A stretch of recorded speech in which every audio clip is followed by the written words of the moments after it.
अस्सलाम वालेकुम जी। सलामुना बखैरुन्ना सिंह हालाती।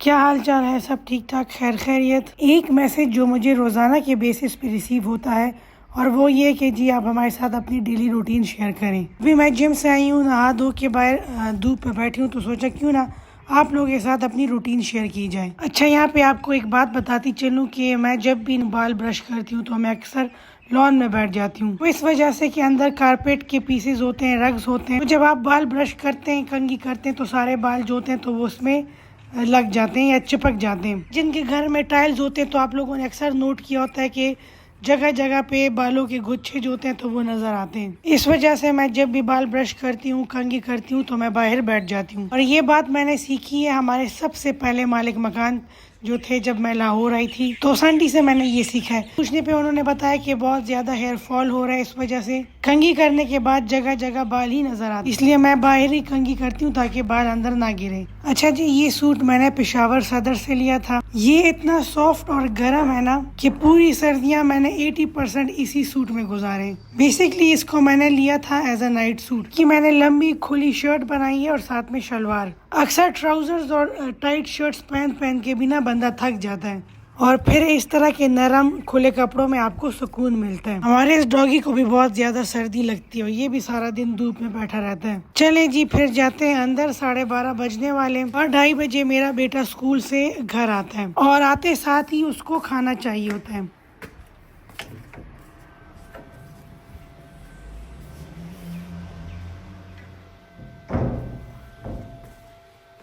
ये जी मेरा कंसोल, और जब मैं जिम में होती हूँ और पीछे कोई पार्सल वगैरह आ जाए तो जो मेरा हेल्पर है वो सारी चीजें यहाँ ही रखता है ताकि आगे साथ ही मुझे नजर आए कि आज क्या क्या चीजें रिसीव हुई हैं। अच्छा जी, आज का जो ये व्लॉग है ये दिन के टाइम का है। सुबह की मेरी जो रूटीन होती है वो इंशाल्लाह आपके साथ दूसरे व्लॉग में शेयर करूंगी।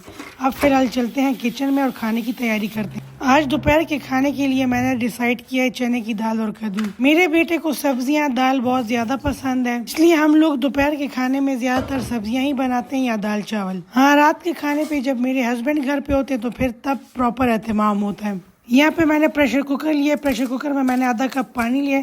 अब इसमें मैं डालूंगी प्याज टमाटर। मुझे जब कोई चीज़ जल्दी बनानी होती है तो मैं जिस तरह वो ट्रेडिशनल तरीका होता है कि प्याज को पहले सुर्ख करो, फिर उसमें टमाटर डालो, फिर उसको भूनो, तब मैं वो नहीं करती। बस कुकर लिया, उसमें प्याज टमाटर डाला, पानी डाला और उसको 2-3 मिनट के लिए चला लिया। ऐसा करने से बहुत ज़्यादा टाइम की बचत होती है। मैं शुरू में जितनी भी मैंने वीडियो शेयर की हैं उसमें मैं ज़्यादातर यही आपके साथ मेथड शेयर किया है। तरीका उन औरतों के लिए बहुत ज़्यादा फ़ायदेमंद है जो जॉब करती हैं, जिनके पास टाइम की कमी होती है। आप प्याज टमाटर का पेस्ट इसी तरीके से बना के और उसको फ्रीज कर लें। थोड़ी ज़्यादा क्वांटिटी में बनाएं और उसके फिर छोटे छोटे पैकेट्स बना लें और उनको फ्रीज कर लें। तो फिर जब आप जॉब से लेट आएँ और आपके पास टाइम ना हो खाना पकाने के लिए तो ये पेस्ट आप यूज़ किया करें। अच्छा, मुझे इस तरह का पेस्ट बना के पकाने की इतनी ज़्यादा आदत हो गई है कि मैं रोज़ाना सुबह पेस्ट बना लेती हूँ और फिर सोचती बाद में हूँ कि अब इसमें पकाना क्या है। लेकिन जितने भी सालन बनते हैं सब में प्याज टमाटर लाजमी डलता है। चले जी, जब तक हमारा ये पेस्ट रेडी होता है तब तक हम लोग साग साफ कर लेते हैं। साग मैं रेनबो स्टोर से लेकर आई हूँ और उनका जो साग होता है वो पाक साफ होता है, इसलिए मुझे ज़्यादा मेहनत करने की ज़रूरत नहीं पड़ेगी। यहाँ पे ये मैं 2 किलो साग लेकर आई हूँ और आधा किलो पालक। इन दोनों को काट के धो के और फिर मैं इसको रख दूंगी बॉईल होने के लिए। अच्छा, साग पालक वो वाहिद सब्जी है जिसको आप पहले काटते हो फिर धोते हो। हालांकि बाकी जितनी भी सब्जियां हैं उन सबको आप पहले धोते हो और फिर काटते हो। यहाँ पे मैं वो सारी लड़कियां जो नई नई गर्दारी सीख रही हैं उनको ये बताऊंगी कि अगर आपने साग या पालक को पहले धो लिया और काटा बाद में तो इससे वो वाला टेस्ट नहीं आता। पता नहीं इसके पीछे क्या रीज़न होगा। अच्छा, कुछ ऐसी बातें होती है ना जिनके पीछे आपको रीज़न मालूम नहीं होता कि ऐसा क्यों है। बस आपने अपनी अम्मी नानी दादी से सुना होता है या उनको करते हुए देखा होता है और आप उस चीज़ को उसी तरह ब्लाइंडली फॉलो करते हैं। साग हमारे घर में मेरे हस्बैंड के अलावा सारे बहुत ज़्यादा शौक से खाते हैं। बाकी सारे कौन है? मैं, मेरा बेटा और हमारा हेल्पर। यहाँ पे मैं डस्टबिन रख दूंगी ताकि ऊपर जो हम लोग कटिंग वगैरह करें तो गन सारा मैं नीचे गिराऊं। अच्छा, सोशल मीडिया पे जो लोग मुझे फॉलो करते हैं उनमें से मेजॉरिटी लोगों को ये लग रहा होगा कि मेरे पास 2-3 काम वाले हैं। मेरा खाली काम टेबल सेट करना है, बाकी किचन का काम खाना पकाना जो है तो उसके लिए मैंने कोई कुक रखा हुआ है। तो ऐसा कुछ भी नहीं है, किचन का सारा काम मैं खुद करती हूँ। सब्जियाँ खरीदना, फिर उसको काटना और फिर उसको पकाना, ये सारी मेरी जिम्मेदारी हैं। इस तरह एक आम हाउसवाइफ होती है, मैं सेम वैसे ही हूँ। सुबह से लेके शाम तक घर के काम। मैंने जब ब्लॉगिंग स्टार्ट की थी तब मुझे बहुत ज़्यादा इनविटेशंस मिलती थी कि फलानी जगह पे ब्लॉगर्स का मीटअप है तो आप आएँ, या किसी जगह पे कोई इवेंट हो रहा होता तो उसकी इनविटेशंस आती थी। तो मैं सबसे एक्सक्यूज़ करती थी कि सॉरी मेरे लिए पॉसिबल नहीं है। दोपहर का टाइम है तो ये मेरे बेटे का स्कूल से आने का टाइम है, उसके खाने का टाइम है। शाम को फिर मेरे हस्बैंड घर आ जाते हैं तो उनके काम होते हैं। अच्छा, मेरे हस्बैंड की ना एक आदत है, उनकी ये आदत है कि वो कहते हैं अगर मैं दोपहर के 2 बजे भी घर पे आऊँ तो तुम घर पे हो और खाना रेडी हो। अगर मैं 3 बजे घर आऊँ तो तुम घर पे हो और खाना रेडी हो। मेरी शादी को खैर से 18 साल पूरे होने वाले हैं और इन 18 सालों में मेरे हस्बैंड जब भी घर आए, मतलब एक तो होता है ना कि छुट्टी का टाइम वो बीवी को पता होता है कि जी 5 बजे मेरे हस्बैंड आते हैं या 6 बजे आते हैं, तो वो मेंटली प्रिपेयर्ड होती है। अगर चाय का टाइम है तो चाय की चीज़ें रेडी होती हैं, खाने का टाइम है तो खाने की होती हैं। लेकिन अक्सर ऑफिस में बंदे की तबीयत ख़राब होती है तो वो जल्दी घर आ जाता है, या कभी काम जल्दी ख़त्म होता है तो वो जल्दी आ जाता है। तो जल्दी आने की सूरत में मेरे हस्बैंड कभी भी ये नहीं बताते कि मैं घर आ रहा हूँ। उनको पता होता है कि जी मैं घर जा रहा हूँ, ये घर पे होगी और खाना रेडी होगा। अगर गलती से मैं सौदा लेने बाजार गई हूँ या किसी नेबर के घर गई हूँ और पीछे से ये आ जाए तो एक हंगामा होता है। इस वजह से मेरी सोशल लाइफ जो है तो वो ज़ीरो है। ना ही मेरी कोई फ्रेंड है जिनके साथ मैं आउटिंग पे जाऊँ। फ्रेंड्स हैं लेकिन खाली फ़ोन की हद तक, व्हाट्सएप की हद तक, या फिर अगर कभी मेरे हस्बैंड आउट ऑफ सिटी हो तब हम लोग मिलते हैं, लेकिन वो भी साल में एक ही दफ़ा। और ना ही मेरी नेबर्स में किसी के साथ दोस्तियाँ हैं। घर के काम ही ख़त्म नहीं होते कि मुझे एक्स्ट्रा टाइम मिले और मैं किसी के साथ दोस्तियाँ करूँ। मैं जब सोशल मीडिया पे लोगों को देखती हूँ कि जी आज हम लोग सारी फ्रेंड्स इधर गई या हम लोगों ने आज ये गैदरिंग की, तो मैं सोचती हूँ कि इनके पास ये टाइम कहाँ से आता है, या फिर शायद इनके ज़िम्मे घर का कोई काम नहीं होगा। हम लोग तो जब सुबह उठते हैं तो सोचें स्टार्ट हो जाती हैं कि आज पकाएंगे क्या, और फिर जब किचन में जाते हैं तो कभी पता चलता है कि प्याज नहीं है, कभी पता चलता है कि टमाटर नहीं है। सारा दिन हमारा इन प्याज टमाटर और लहसुन के इर्द गिर्द ही घूमता रहता है। अच्छा, मेरे हर दफ़ा मना करने के बाद अब ये हो गया कि जब इन्फ्लुएंसर्स और ब्लॉगर की मीटअप्स होते हैं, गैदरिंग्स होती हैं, तो मुझे बुलाना ही छोड़ दिया कि ये तो वैसे भी नहीं आती। कभी कभी अफसोस होता है कि मैं इतनी ज़्यादा मेहनत करती हूँ और जो ये ब्लॉगर्स और इन्फ्लुएंसर्स की मीटिंग्स होती हैं, इसमें आपके लिए रास्ते बहुत ज़्यादा खुलते हैं, आपको नई नई चीज़ों का पता चलता है और डिफरेंट ब्रांड्स आपके बारे में जानते हैं। लेकिन फिर कहती हूँ कि नहीं, मेरी फर्स्ट प्रायोरिटी जो है तो वो मेरा घर है। ऐसा ना हो कि इन सब के चक्करों में मेरा घर मेरे से रह जाए, इसलिए ये मीटिंग्स वाला और गैदरिंग्स वाला चैप्टर जो है तो इसको मैंने अपने लिए बंद कर दिया। मेरे हस्बैंड की कज़न्स हैं और वो अक्सर मुझे सोशल मीडिया पे देखती थी। वो लाहौर हमारे घर आई, उन्होंने मेरे साथ 1-2 दिन गुजारे, तो मुझे कहने लगी कि मरियम माँ जी, हम लोग जब आपकी वीडियोस देखते थे ना तो हमें ऐसा लग रहा था कि जैसे आप प्रिंसेस की तरह लाइफ गुजार रही हैं। चीज़ आपको तैयार बनी बनाई मिल जाती है, लेकिन आप तो कितना ज़्यादा काम करती हैं। अच्छा, यहाँ पे आपको एक बात बताती चलूँ कि मेरे हस्बैंड को मेड्स नहीं पसंद। हम लोग जब लाहौर आए थे तो उन्होंने मुझे बहुत स्टार्ट में ही कह दिया था कि अगर तुमने मेड रखनी भी है तो उसकी टाइमिंग ऐसे रखो कि जब मैं ऑफिस से आऊँ तो वो उस टाइम मुझे नज़र ना आए, या सुबह मैं ऑफिस जाने के लिए तैयार हूँ तो उस टाइम पर मुझे नज़र ना आए।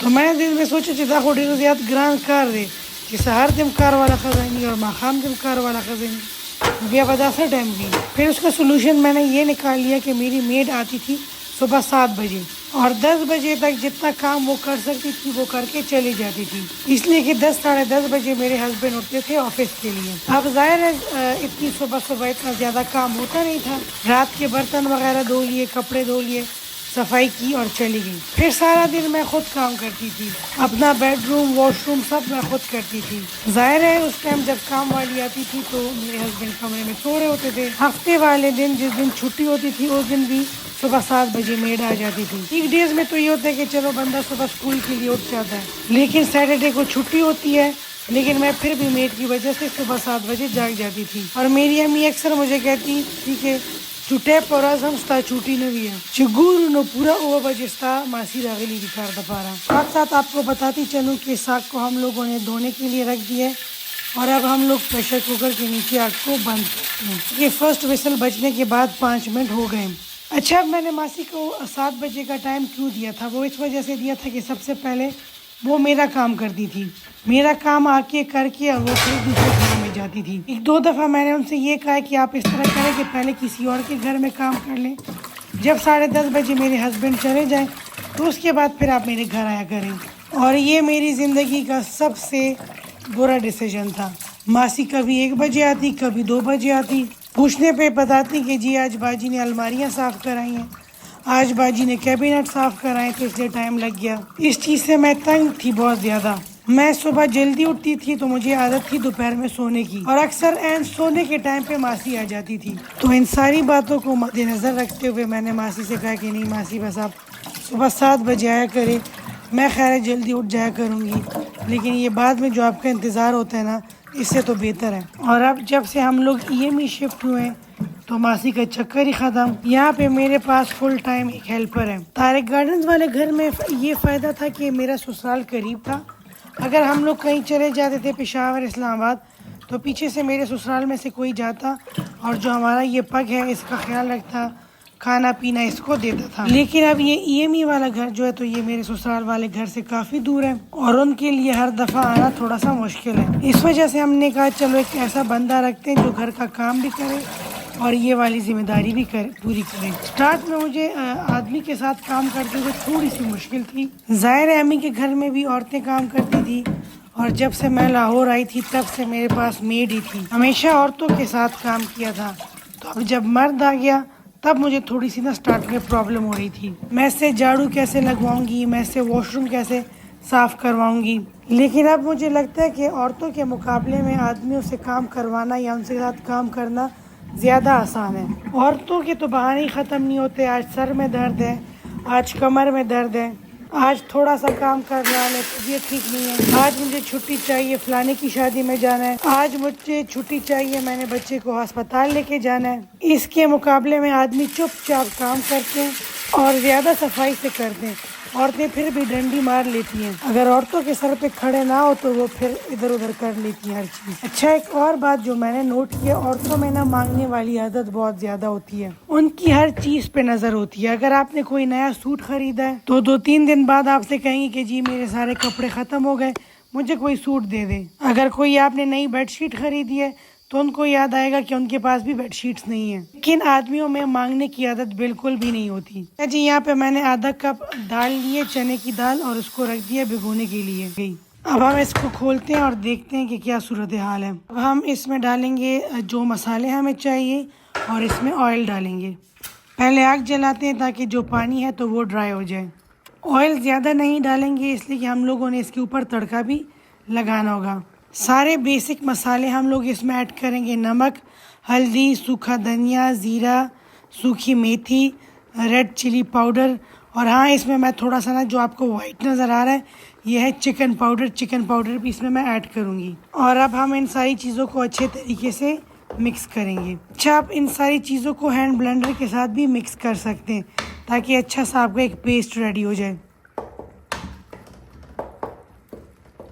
आपको इसका थोड़ा सा क्लोजअप दिखाऊं ताकि आपको आइडिया हो जाए कि ये किस तरह रेडी हो रहा है। इसको हम लोग तब तक पकाएंगे कि जब तक ये सारा पानी ड्राई नहीं हो जाता और जो ऑयल है वो ऊपर नहीं आ जाता। इसको रख देंगे तेज़ आंच पे ताकि ये पानी सारा ड्राई हो जाए, ऑयल ऊपर आ जाए, और हम लोग काट लेंगे तब तक कद्दू। अच्छा, मुझे चने की दाल जब अलग बनी हो तो वो ज़्यादा पसंद है, और कद्दू जो है तो वो या कद्दू की भुजिया या कद्दू गोश्त बनाओ तो वो बहुत पसंद है। लेकिन दाल चने का ये कॉम्बिनेशन मुझे ज़्यादा पसंद नहीं। मेरे बेटे को पसंद है इसलिए ये मैं बनाती हूँ। एक दिन वो इसको रोटी के साथ खाता है और फिर नेक्स्ट डे चावल बॉईल कर लेती हूँ और उसके साथ ये खाता है।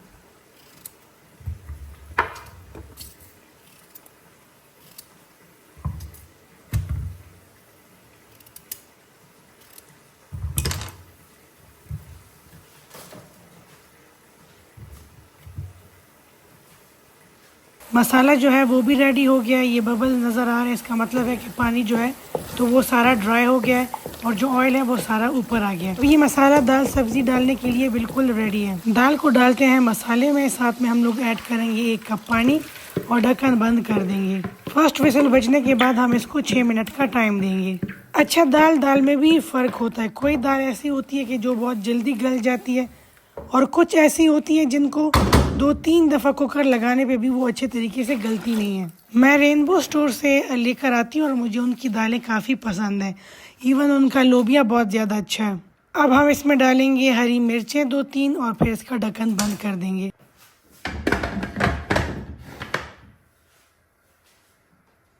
अब हम साग को लेके जाते हैं और उसको दूसरे किचन में रखते हैं बॉइल्ड होने के लिए। मैं साग और भिंडी हमेशा खुद साफ़ करती हूँ। अगर कोई दूसरा बंदा साफ़ करे तो मेरी तसल्ली नहीं होती, और काम वाले लड़के से तो मैं कभी भी ये साफ़ ना कराऊँ। उनका पता नहीं चलता कि पता नहीं इसको अच्छे तरीके से साफ़ करते हैं कि नहीं। सबसे ज़्यादा मिट्टी साग, पुदीना और धनिया में होती है, इसलिए हमेशा मैं इन तीनों सब्जियों को पहले थोड़ी देर के लिए भिगोती हूँ ताकि इसमें जो मिट्टी वगैरह है वो सारी अच्छे तरीके से निकल जाए। अब मैं इसमें डालूंगी 5 से 6 हरी मिर्चें और लहसुन। थोड़ा सा इसमें मैंने पानी ऐड किया और उसको मैं रख दूंगी बॉयल होने के लिए। अच्छा, अक्सर लोग साग में इस स्टेज पे नमक ऐड करते हैं, लेकिन मैं नमक ऐड नहीं करती। मुझे ऐसा फील होता है कि अगर आप इस स्टेज पे नमक ऐड कर लें तो उससे जो साग बनता है ना वो थोड़ा सा ना कड़वा बनता है। इसलिए मैं हमेशा बॉईल करने के बाद जब तड़का लगाती हूँ तो उस टाइम इसमें नमक ऐड करती हूँ, उससे पहले नहीं ऐड करती।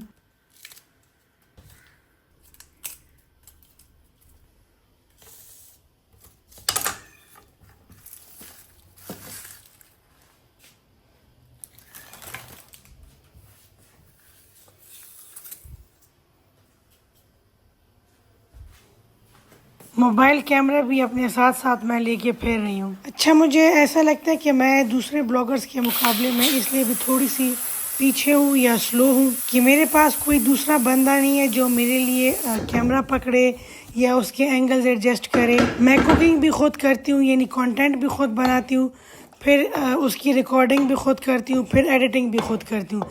इस वजह से मैं थोड़ी सी ना इन मामलात में स्लो हूँ।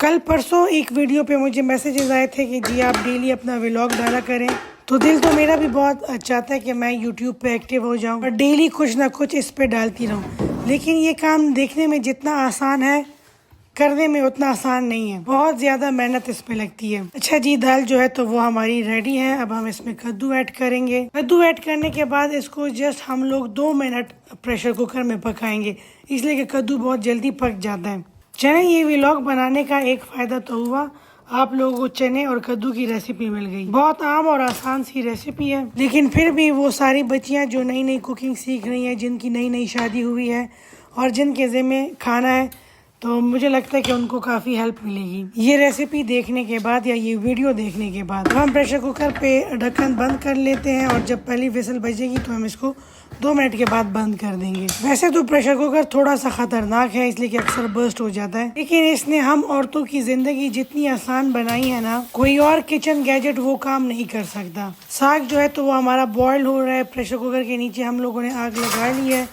जब तक ये सारी चीज़ें रेडी होती है हम लोग इसके लिए धनिया और मिर्चें काट लेते हैं। अच्छा, मैंने अक्सर औरतों को देखा हुआ है कि वो इस तरह अगर हांडियाँ आग पे रख देती है और उसमें उनको लगता है कि 5-10 मिनट है तो वो आराम से जाके बैठ जाती है, टीवी लगा लेती है या मोबाइल निकाल लेती हैं। मैं ऐसा नहीं करती हूँ। मैं एक दफ़ा किचन में आ जाऊँ तो फिर मेरी कोशिश होती है कि 3 से 4 चीज़ें मैं एट अ टाइम कर लूँ ताकि मेरा टाइम बच जाए और मैं बच जाए दरमियान में ऑन एंड ऑफ बैठने के एक साथ ही आराम से बैठ जाऊँ।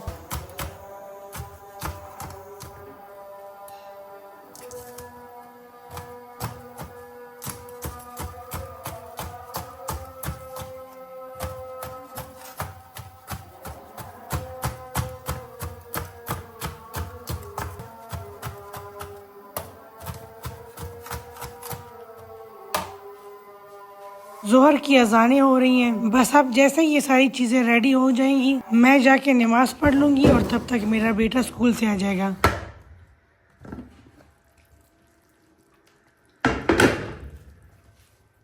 आहिस्ता आहिस्ता हम लोग इसमें चम्मच हिलाएंगे, ऐसा ना हो कि इसका हलवा बन जाए।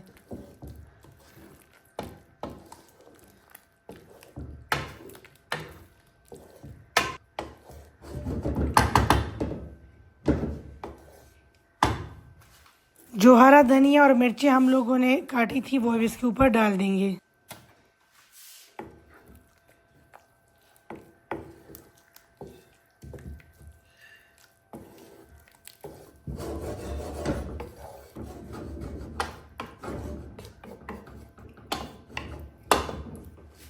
मज़ेदार चने की दाल और कद्दू रेडी है।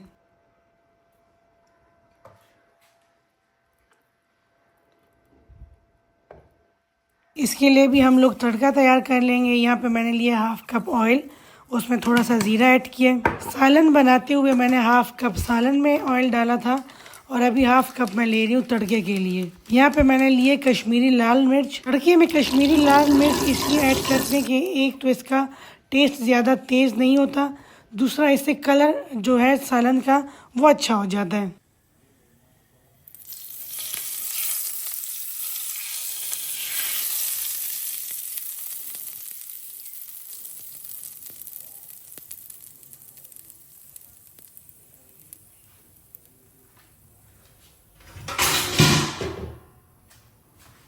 सालन हमारा रेडी हो गया। मैं जल्दी से जाके नमाज़ पढ़ लेती हूँ और फिर बेटे के आने पे हम लोग एक साथ खाना खाएंगे। रोटी हम लोग अक्सर दोपहर की बाजार से ही मंगाते हैं। मैं जिम से थकी हुई आई होती हूँ इस टाइम, तो मैं फिर एक ही काम कर सकती हूँ, या सालन बनाऊंगी या फिर रोटियाँ बनाऊंगी। जब तक मैं नमाज पढ़ रही थी तब तक जो साग है वो चूल्हे पे ही पड़ा रहा।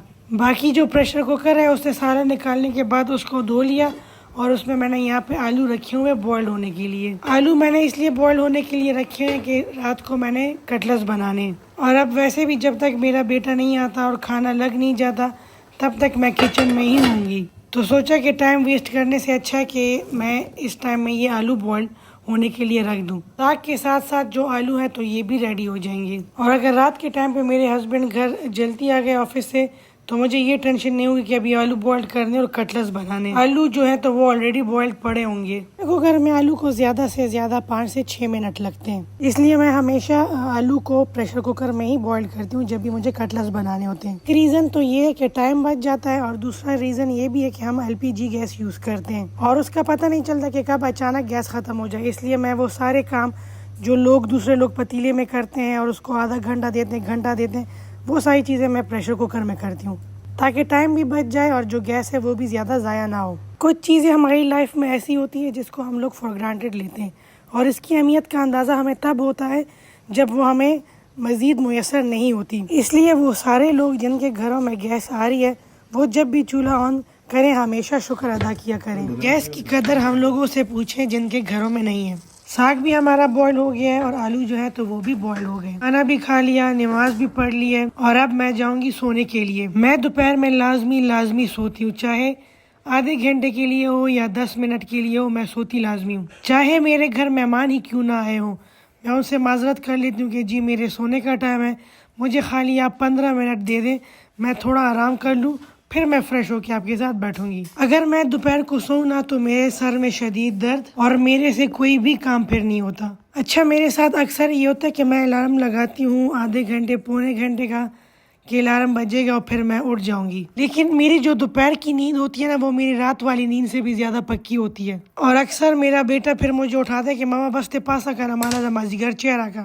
और जब मैं टाइम को देखती हूँ तो या मैंने 2 घंटे की नींद की होती है और या फिर मैंने 3 घंटों की। और फिर मैं भागती हूँ किचन में, शाम की चाय भी बना रही होती हूँ और साथ साथ रात के खाने की तैयारी भी कर रही होती हूँ। इसलिए अभी सोने से पहले मैं ये कटलेट्स बना के फ्रिज में रख लूंगी। एक तो इनको सेट होने के लिए टाइम मिल जाएगा और दूसरा अगर मैं लेट भी उठूं तो मुझे ज़्यादा टेंशन नहीं होगी। अच्छा, जो ये रूटीन वाले सालन होते हैं ना, जैसे आलू गोश्त हो गया, आलू कीमा हो गया, या इस तरह के जितने भी सालन, ये बनाने आसान है। ये तो आपके साथ सारी चीज़ें घर में अवेलेबल हो, ग्रॉसरी पूरी हो तो 20 से 25 मिनट में सालन रेडी हो जाता है। लेकिन साथ में जो ये साइड डिशेस होती है ना, कि कभी कटलेट्स बना लो, कभी सीख कबाब बना लो, कभी शामी कबाब बना लो, इन पे बहुत टाइम लगता है। सीख कबाब और शामी कबाब का भी ये अगर आपके पास रेडी पड़े हो ना तो फिर उनको बनाना भी मुश्किल नहीं है। खाना मेरे ख्याल में बनाना कोई भी मुश्किल काम नहीं है।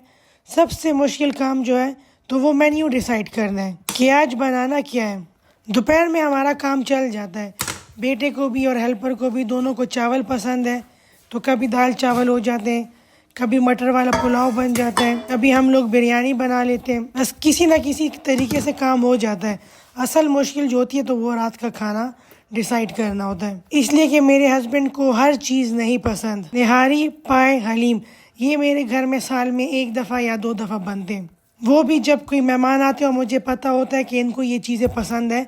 वैसे ये मेरे घर में नहीं बनते क्योंकि ये चीज़ें मेरे हस्बैंड को नहीं पसंद। फूल गोभी, बंद गोभी और शलजम ये मेरे घर में नहीं बनते क्योंकि मेरे हस्बैंड को नहीं पसंद। पास्ता, नूडल्स वो नहीं खाते। चाइनीज़ उनको बिल्कुल नहीं पसंद। इस वजह से मेरे लिए रात का मेन्यू डिसाइड करना ना सबसे मुश्किल काम है। उनको पसंद है मटन, उनको पसंद है बीफ। सालन में उनका फेवरेट जो है तो वो अरवी गोश्त का सालन है।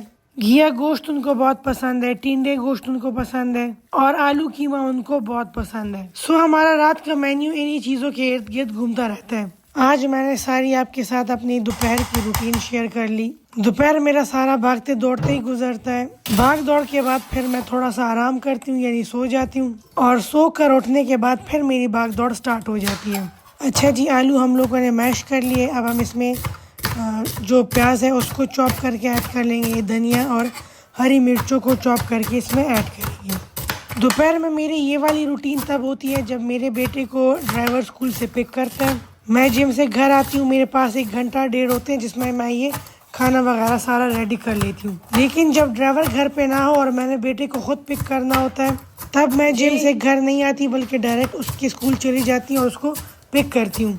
उस दिन मेरी रूटीन टोटली डिफरेंट होती है। उस दिन फिर मैं सालन सुबह नाश्ते के साथ बना लेती हूँ और जो जिम के बाद और स्कूल की छुट्टी के दरमियान वाला टाइम होता है उसमें मैं मोस्टली ग्रोसरी वगैरह करती हूँ या बाहर के जितने भी काम होते हैं वो कर लेती हूँ। इसलिए कि घर आके और फिर दोबारा निकलना तो वो थोड़ा सा मुश्किल हो जाता है। एक आम नॉर्मल हाउसवाइफ की जो रूटीन होती है सेम वही मेरी रूटीन है। हाँ, बस खाली ये कि मैं जिम के लिए टाइम निकालती हूँ जिसके साथ बाकी सारी चीज़ों को मैनेज करना थोड़ा सा मुश्किल हो जाता है। लेकिन फिर मैं सोचती हूँ कि सुबह से लेकर रात तक मैं दूसरों के लिए काम कर रही हूँ। सबकी मर्जी का खाना बनाना, उनकी ज़रूरियात का ख्याल रखना, तो इस पूरे दिन में मेरा भी हक बनता है कि मैं खुद को भी कुछ टाइम दूँ। तो ये जो जिम का 1 घंटा 1.5 होता है ये मेरा टाइम होता है, मी टाइम होता है और जैसे तैसे करके चीज़ों को इसके साथ एडजस्ट कर लिया है। स्टार्टिंग में थोड़ी सी प्रॉब्लम होती थी कि जिम से थकी हारी आओ और फिर खाना बनाओ, लेकिन अब आहिस्ता आहिस्ता मुझे इस सारी रूटीन की आदत हो गई है। अब जिस दिन ये सारी भाग दौड़ ना करूँ तो मुझे लगता है कि बस मैं लेज़ी हो गई हूँ, मेरी एनर्जी ज़ीरो हो गई और अब मेरे से कोई भी काम नहीं होगा। तो ख़ुद को एक्टिव रखने के लिए ये सब कुछ करती हूँ। अच्छा जी, अब हम इसमें डालेंगे कुछ मसाले जिसमें जाएगा नमक, सूखा धनिया कोटा हुआ, कुटी हुई सुर्ख मिर्च और थोड़ा सा अजवाइन और साथ ज़ीरा। सारी चीज़ों को अच्छे तरीके से मिक्स कर लेंगे और फिर उसके बना लेंगे कटलेट्स और फिर उनको रख लूँगी फ्रिज में सेट होने के लिए और ख़ुद मैं चली जाऊँगी सोने के लिए। अच्छा, मैं आपको ना अपनी दोपहर की नींद का किस्सा सुनाती हूँ। एक दफ़ा मैं घर पे अकेली थी, बेटा मेरा दादी के घर गया हुआ था और मैं सो गई। इतना डीप सोई कि मुझे पता ही नहीं चला। 4 बजे मैं सोई हूँ और नॉर्मली मैं 5 साढ़े 5 बजे तक उठ जाती हूँ। मैं इतना डीप सोई हूँ कि मुझे टाइम का पता ही नहीं चला और बेटा मेरा था नहीं घर पे कि वो मुझे उठा लेता। हस्बैंड मेरे ऑफिस से वापस आए। नॉर्मली वो हॉर्न बजाते अगर हेल्पर छुट्टी पे गया होता है तो फिर मैं गेट खोलती हूँ। मैं इतना ज़्यादा डीप सोई थी कि मुझे हॉर्न की आवाज़ ही नहीं आ रही थी। गाड़ी में घर की एक एक्स्ट्रा चाबी पड़ी होती है, उन्होंने अपने लिए गेट खोला, अंदर आए। अंदर पूरे घर में अंधेरा, पोर्च की और गेट की लाइट्स भी ऑफ थी। जाहिर है जिस टाइम मैं सो रही थी उस टाइम रोशनी थी तो मैंने कोई भी लाइट ऑन नहीं की थी। मेरे हस्बैंड भी डर गए कि पता नहीं क्या हुआ है, मरियम घर पे अकेली थी। जब वो अंदर आए तो मैं सोई हुई थी तो गुस्से में आके मुझे उठाते और कहते चिपासा मावे के बस मरशवे। यानी उनको ये लगा था कि शायद मैं मर गई हूँ और ये मेरे साथ एक दफ़ा नहीं कई बार हो चुका है। एक दफ़ा मैं काम से जल्दी फारिग हो गई थी और बेटे के स्कूल से आने में टाइम था, बस मैं फिर चले गई सोने के लिए और एज़ यूजुअल बहुत डीप सो गई। वो स्कूल से घर आया, बैलों पे बैले बजा रहा था, दरवाज़ा बजा रहा था लेकिन मुझे कोई आवाज़ नहीं सुनाई दे रही थी इसलिए कि मैं तो सोई हुई थी।